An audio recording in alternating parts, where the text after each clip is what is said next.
Hello guys, उम्मीद है आप लोग खैरियत से होंगे। तो आज की वीडियो में हम देखेंगे कि हमारे पास लेंस को जो है किस तरह फ्रेम में फिट किया जाता है। ठीक है, पिछली वीडियो में हमने समझा था कि हमारे पास जो ये लेंस ब्लैंक है इसको किस तरह कट करते हैं। ठीक है, इसके अंदर एक स्टेप में बताना भूल गया कि जब हम इसकी कटिंग कर रहे होते हैं हम इसके ऊपर जो है एक सेफ्टी टैग जो है लगा देते हैं ताकि हमारे पास ये जो मेन सेंटर एरिया है ये हमारे पास डैमेज ना हो। ठीक है, इसके लिए हमारे पास एक सेफ्टी टेप क्या यूज की जाती है। ठीक है, अगर आपके पास सेफ्टी पैच ना हो तो आप जो है लोकल जो टेप है वो भी यूज कर सकते हैं, लेकिन वो इतनी हमारे पास रिकमेंडेड नहीं है। तो गाइस, आज की वीडियो में जो है मैं मैनुअल और हमारे पास जो ऑटोमेटिक जो फिटिंग के मेथड्स हैं उन दोनों को एक्सप्लेन करूंगा, लेकिन हमारे पास जो फुल फ्रेम फिटिंग है सिर्फ उसी को देखेंगे। ठीक है, नेक्स्ट में जो है हम रिमलेस और 3 पीस की जो फिटिंग है उसको देखेंगे। तो बगैर किसी देरी के आइए स्टार्ट करते हैं। तो गाइस अब हम देखेंगे हमारे पास के मैनुअली किस तरह के लेंस को एच किया जाता है। तो ये हमारे पास एक फ्रेम है।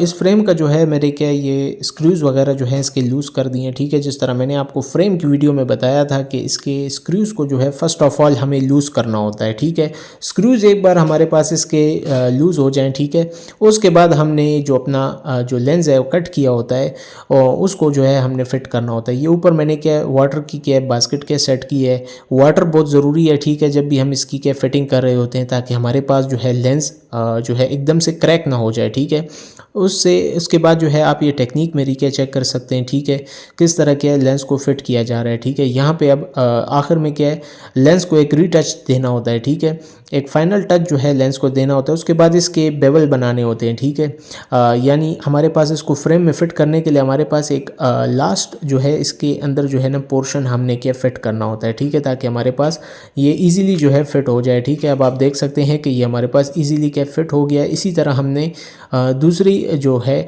आई के लिए भी क्या इसी तरह क्या फिट करना है। ठीक है, पहले हमने जस्ट क्या इसको एच करना है। ठीक है, जो हमारे पास शेप्स हैं उसको बिल्कुल रेगुलर कर देना है। ठीक है, ग्राइंड कर देना है ताकि एक परफेक्ट शेप हमारे पास अचीव हो जाए। उसके बाद हमने इसके अंदर क्या है बेवल क्या क्रिएट करना होता है। ठीक है, ताकि ये बेवल जब हमारे पास क्रिएट हो ताकि हमारे पास इजीली जो है फ्रेम के अंदर हम इसको फिट कर सके। ठीक है, तो ये बात आपने याद रखनी है। और वाटर का जो फ्लो है वो हमारे पास रुकना नहीं चाहिए इस सारे प्रोसेस के बीच में। ठीक है, वरना हमारी जो फिटिंग का जो सारा वो है हमारा लेंस जो है क्रैक हो सकता है और हमारे मार्जिन्स इससे ख़राब हो सकते हैं। ठीक है, आखिर में हमने लेंस को इसे फिनिश कर देता हूँ। जब आप इसे प्रैक्टिस करेंगे तो इसकी बहुत सारी टेक्निक्स हैं। ठीक है, आप इसे हॉरिजॉन्टल जिस तरह मैंने यहाँ पे एच किया है, ठीक है, आप इसे वर्टिकल पोजीशन में भी एच कर सकते हैं। कोई हार्ड एंड फास्ट रूल नहीं है। आखिर में जो है ये जो स्क्रूज़ हैं वापस इसके क्या ऊपर टाइट कर देने हैं। ठीक है, जो हमने उस वक्त लूज़ किए थे। ठीक है, तो इससे हमारी जो फिटिंग है आप देख सकते हैं किस तरह हमने इस फुल रिम फ्रेम को जो है इजीली जो है फिट कर दिया। ठीक है, अब ये मार्केट में था। ठीक है, वहाँ पे मुझे करने का मौका मिला था तो वहाँ पे क्या बोलने की इतना मुझे क्या टाइम नहीं मिल सका, इसलिए कि ऑडियो जो है मैं सेपरेट रिकॉर्ड कर रहा हूँ आप लोगों के लिए। ठीक है, तो उम्मीद है इतना मसला नहीं होगा। आखिर में जो है लेंस को हम इस तरह क्लीन कर लेते हैं। ठीक है, वाटर से भी आप क्लीन कर सकते हैं। वाटर के बाद आपने जस्ट क्लॉथ से जो है इसे ड्राई करना होता है। ठीक है, या आप अगर क्या है हमने अगर कोई मार्किंग ली हुई है तो उसके लिए हम क्या है स्पिरिट यूज़ करते हैं। ठीक है, जो हमारे पास फार्मेसी में स्पिरिट्स मिलते हैं उस स्पिरिट्स के ज़रिए जो है हम इसको क्लीन कर रहे होते हैं। ठीक है, तो स्पिरिट से इसे क्या है फुल फ्लैश क्या क्लीन कर देना है। ठीक है, ताकि पेशेंट्स के लिए हमारे पास ये ग्लासेस जो हैं बिल्कुल रेडी हो जाए। उसके बाद अब हम देखेंगे कि हमारे पास किस तरह क्या है ऑटोमेटिक फ़िटिंग की जाती है। ऑटोमेटिक फ़िटिंग के लिए हमने उसकी सबसे पहले जो है ना एक्सेस को क्या है मार्क करना होता है। ठीक है, ये भी हमने क्या डमी लेंस जो है अपना जो ओरिजिनल लेंस है उसको फिट करने के लिए हमने उसके साथ क्या एक एक्सेस मार्कर लगाया है। ठीक है, उसके बाद हमने जो हमारा डमी लेंस होता है, ठीक है, उसके ऊपर भी जो है हमने उसको यहाँ पे फिट करना होता है मशीन के अंदर। ठीक है, उसके बाद हमने इसका फाइनल स्क्रू टाइट करना है। ठीक है, हमारे पास एक सेमी ऑटोमेटिक मशीन है और उसके बाद जब हम इस मशीन को क्या ऑन करेंगे तो ये देखिए हमारे पास जो शेप है, ठीक है, उसके हिसाब से इसे कट करना शुरू कर देगी। ठीक है, यहाँ पे जो डमी लेंस पड़ा हुआ है, ठीक है, ये एक्यूरेट हमारे पास किसी फ्रेम का नहीं है, जस्ट एक एग्जाम्पल के लिए। ठीक है, लेकिन आप देख सकते हैं कि बाकी मशीन का जो काम करने का स्टाइल है वो बिल्कुल सेम है। जस्ट ये है कि प्रोसेस जो है ऑटोमेटिक हो गया। ठीक है, तो आप देख सकते हैं किस तरह के इसमें ये आपके पास सेमी ऑटोमेटिक है। आपने देखा कि क्या इसको में दूसरे उस पे जो है शिफ्ट करने के लिए बेवल क्रिएट करने के लिए कि हमें शिफ्ट करना पड़ता है, ठीक है। इसमें ऑटोमेटिक सिस्टम नहीं है, ठीक है। तो इस तरह जो है हमारे पास इसकी शेप जो है क्रिएट हो जाएगी, ठीक है। इसी तरह जो है ना हमने फिर क्या अपना जो डमी लेंस है उसको क्या निकाल लेना है। आप देख सकते हैं इसकी शेप उससे कितनी हद तक मैच करती है हमारे पास।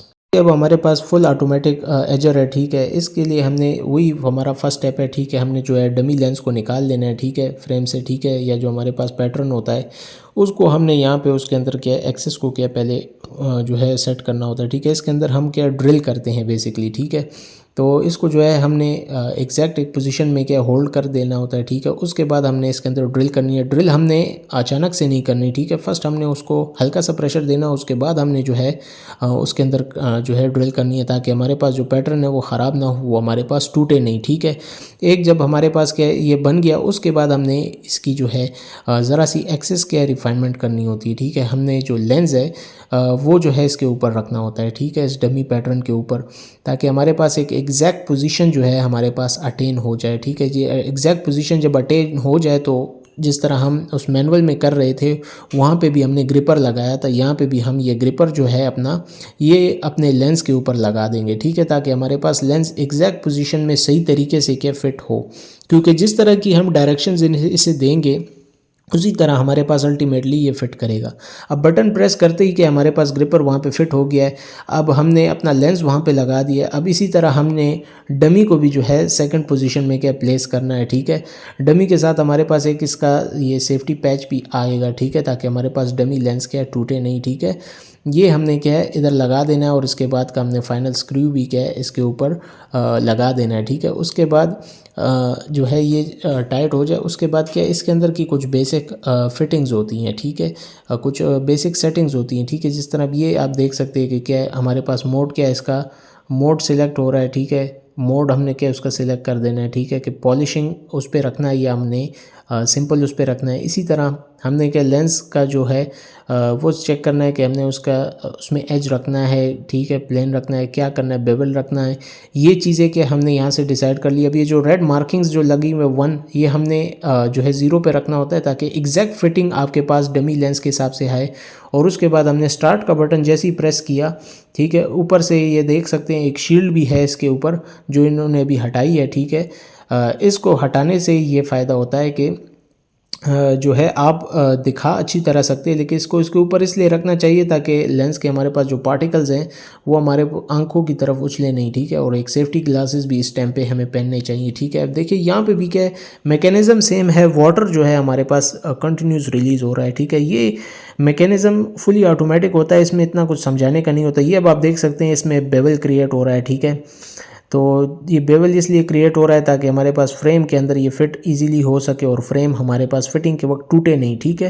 तो वाटर की इनफ्लो इसमें क्या है ज़रूरी होती है, ठीक है। और बाकी इस फ्रेम के अंदर ऐसा कुछ भी नहीं है, ठीक है, फिटिंग के प्रोसेस के अंदर कि जो है मैं आप लोगों को इसमें क्या कुछ बताऊं, ठीक है। ये देखें, ये जब आपके पास क्या यूँ फिट हो जाता है उसके बाद एक आपने क्या चेक करना होती है चीज़, ठीक है। वो चेक करनी क्या होती है वो अभी क्या इसमें देखते हैं कि ठीक है लेंस को आपने निकाल लेना है, ठीक है। और इसके ऊपर की जो ग्रिपर है इसको आपने नहीं निकालना, इसके ग्रिपर को आपने नहीं निकालना और सीधा फ्रेम में लेके हमने फिट करना है। अगर हमारे पास फ्रेम के अंदर ये फिट हो रहा है, ठीक है, तो हमने क्या है इस ग्रिपर को फिर उतारना होता है। अगर हमारे पास ये फ्रेम में फिट ना हो तो हमारे पास ये जो ये 1 रीडिंग लिखी हुई है इसको हमने थोड़ा सा माइनस में ले जाके फिट करना होता है, फिर हमने इस ग्रिपर को उतारना होता है। तो गाइस उम्मीद है आप लोगों को जो है फिटिंग का जो मेथड है, ठीक है, कि किस तरह हमारे पास लेंस को एच किया जाता है, ठीक है, और हमारे पास उसे फ्रेम में फिट किया जाता है, आप लोगों को समझ आ गया होगा। इस पे आप लोगों का कोई क्वेश्चन हो, कोई डाउट हो, आप लोगों की कोई कंफ्यूजन हो तो आप लोग मुझसे पूछ सकते हैं, ठीक है। नेक्स्ट में हम देखेंगे किस तरह हमारे पास विंगलेस फिटिंग और 3 पीस की फिटिंग दी जाती है, ठीक है। तब तक के लिए मुझे दीजिए इजाजत और अपनी दुआओं में याद रखें।